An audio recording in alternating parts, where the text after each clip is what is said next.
Assalamu alaikum warahmatullah. Bandiraɓe martani be video kesol dow ko larani tindineji application heɓanin application ngel bongel tiringel pottugel ngel bana magel wala ha video men sali ha ragare video en wolwino to Allah muyi video meɗen je metata wargo en waɗan video dow no goɗɗo lardata Makka Madina en direct mana en live nanawayi sai a nasta gal YouTube a waɗa recherche noynoyne a tawaje gal YouTube ɗo ɓe waddanawa je rawani malla noyne ba ɗo application ɗo hollete ko rosala ha Makka jottaniɗo ha en gewtata ɗo ko salata ha yake a larata video man ɗon ni ko salata ha Makka wakkati majum kanjum a larata musamman jotta en andi en ɗon nder lewru hijju bana am ɗo ɗon jur himɓe je giɗi no jaha Makka ɓe jaha Madina Allah lamiɗo hoddiray sembe wala bawɗe wala to ngam majum mi waddani application yel je foti a lara ko ɗo salo ha Makka ko da yahay amma ɓernde ma kam ɗo hatton nden bo aɗo lara ko ɗo salo ha Makka e bo aɗo lara ko ɗo salo ha Madina no ɓe jarata ziyara ha hosere udu ha Badar e ziyara ha jullurde annabi sallallahu alaihi wasallam ha annabijo meɗen Muhammad sallallahu alaihi wasallam wali Seydina Abubakar Seydina Umar be ko nande majum sahabo en ɗuɗɓe e non ha Makka bo a lara no e doggirta Safa da Marwa a lara no e piɗirta Jawaratul Aqaba e mbiyata be ko nande majum ɗum fu majum to Allah lamiɗo hoddiri nder application ɗo a lara ɗum en direct ko ada a yahay ɓanduma kam yahay amma bo ɓernde ma ɗo hatton ɗo ɓili ha ton to ngam majum tokkam nder video ɗon hollina heɓirta application majum inchallah tawi to abonné ha chaîne amin je Fasaha TV ta abonné ɗana video ɗon like a hosa partage video majum hoɓɓe feere bo dara nafitoro ɓeɗo majum Allah yoɓ en mbar jari majum.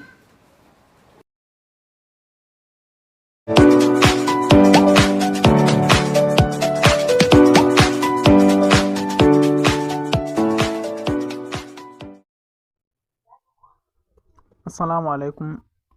warahmatullahi wabarakatuh. Bandiraɓe mi hofni mi melanaki on hayruji ɗuɗɗi bana en andi en ɗon nder lewru hijju mi wolwino ha video meɗen je salino ragare video meɗen ha ragare video je salino en waɗanno video ne en keɓirta application je mere en andi to ha a lara dedei ko duniyaru hutinirta en live en direct ha téléphone ma Android sai a soda application a yoɓa malla bo a abona ha chaîne maɗa je Canal Plus ko noyi be ko noyi majum a lara gal téléphone maɗa ko bo gal télé maɗa to mi waddani en application gratuit je mere je min sodi min kraki application man warti ɗum je mere ta utilise be video ɗo a heɓan application majum mere inchallah ngam larugo ko Makka wontiniri jotta musamman wakkati hijju ɗuɗɓe ɗo mari haje giɗi jaha bana en am min giɗi min jaha hijju amma bawɗe wala ko bo umra bawɗe wala to amma en maran haje ndaran noy on ɓe kijjirta ha Makka noy on ɓe piɗirata ka'e jamaroje noy on ɓe doggirta Safa da Marwa waɗoɓe ziyara ha Madina irum hosere udu irum ha Badar irum an kam ni ziyaraji banni musamman ha jullurde annabijo sallallahu alaihi wasallam ha annabijo meɗen wali sallallahu alaihi wasallam be Seydina Abubakar Seydina Umar Seydina Ali Usman be nanduɗum be banyman irada sahabo en woɗɓe feere to kadi nga heɓugo application majum tokkam nder video ɗo ta jutu abon ha chaîne amin je Fasaha TV ta aboni to a lati a abonay no a abona ɓawo to a aboni a ɓiɗana video ɗo j'aime nden bo ta jutu a partage video ɗo ngam na an feere ma mari haje video majum himɓe jurɗon giɗi ndara video majum useni wallitit ngam Allah to sai a nasta application maɗa je Play Store bana ni to a nasti nder application ma je Play Store sai a wara a winda bana yata mi windanima ha screen téléphone maɗa a winda Makka Madina TV to sai a wara a tappa recherche a yanda ha TV ɗo waɗi je free sai a tappa recherche banni waddante nda ɗum application hundere majum ɗon jurru banni to a wala haje hosugo ko je toy sai a hosa je premier ɗo to a yiyan je premier man ɗo ma wala mega jur ha tappa installé da tappa installé a jippa les a laran ɗum wala mega jur nda dedei himɓe je waɗi review himɓe 10,000 je waɗi je lari application man téléchargé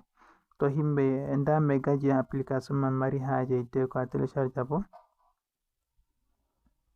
11 mega nden accu non bo fahin daga goɗɗo duuɓi 3 waɗgo yeeso foti télécharge application majum. Himɓe dereji télécharge application majum himɓe 5000 waɗgo yeeso 5000 ka plus a laari himɓe ujune temere je télécharge application majum waɗgo yeeso. To ayi application man ngel woodi nafu sosai bo ngel ɗon kraki ɗum application on je a laran ko makka wontiniri dow mere banni. To a télécharge application man timmi sai a wara tappa ouvrir mana open, to na non bo a nasta haɗo, to a nasti haɗo hollete nda application ji a télécharge a maɓɓitai, nda application ji ɗon ɗiɗi je télécharge maɓɓitai, to en mari haaje a maɓɓita je premier. To a yiɗi a maɓɓita ngal ɗo, to a yiɗi bo a wurta téléphone maɗa sam a wara a tawan application man ha nder téléphone ma sai a hosa a nasta nder magel banni. To a jitu bandam ɓiɗɗam video ɗo like a partage video yugo yeeso. Yawa to waddanima banni a yiyan ɗo waɗa recherche ha les banni, to timminugo recherche a yiyan waddante banni sai wara iya allow a hokka application man autorisation. Nda ɓe hokkima nda makka an live nda madina live. To ɗume a mari haaje larugo jotta makka a yiɗi larugo na ko madina, en mari haaje lara makka sai a mema dow je makka banni. To a memi ɗo to waddante banni sai a wara allora a mema fahin dow ton, to a memi dow ton a yiyan fuɗɗan hollugo maɗa dedei ko ɗo sala ha makka jontaniɗo. Ha ko ɗo sala dedei himɓe je ɗon live je ɗon laraniɗo himɓe 48,000 448,000 himɓe je ɗon lara hunde ɗo video ɗo majum jotta ko ɗo sala jottaniɗo haliyan ha makka ko ɗo sala, nana wai ko waɗi no sali ko bo ko haɓɓi waɗugo ba, ko ɗo sala jotta man on.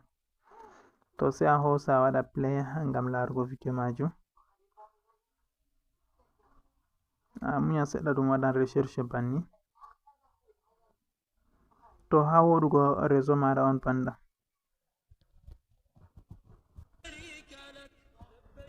To nda ko ɗo sala ha makka jotta yimɓe ɗon gaɗa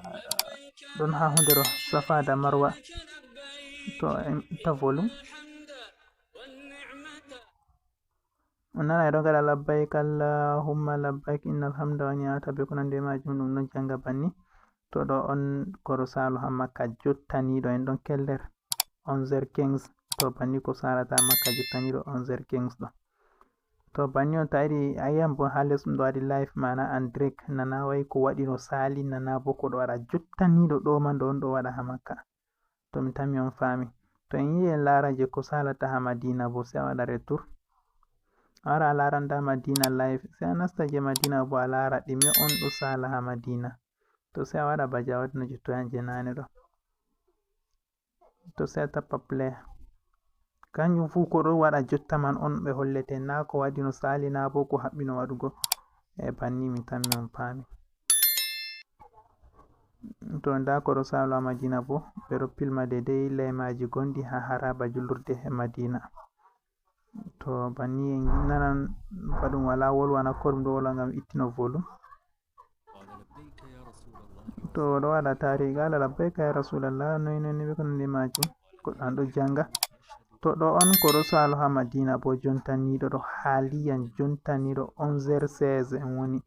banni on ko ɗo sala ha madina. To kadi sai ta télécharge application man a yaha a lara dedei no ɗum hutinirte, a laran yende jajibire ha meɗen ɗum yenden on te yende ɓe mba'oto arfa ɗum boɗɗum sosai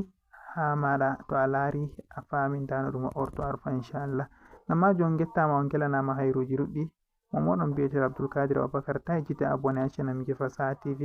be partage go video yaha yeso inchallah.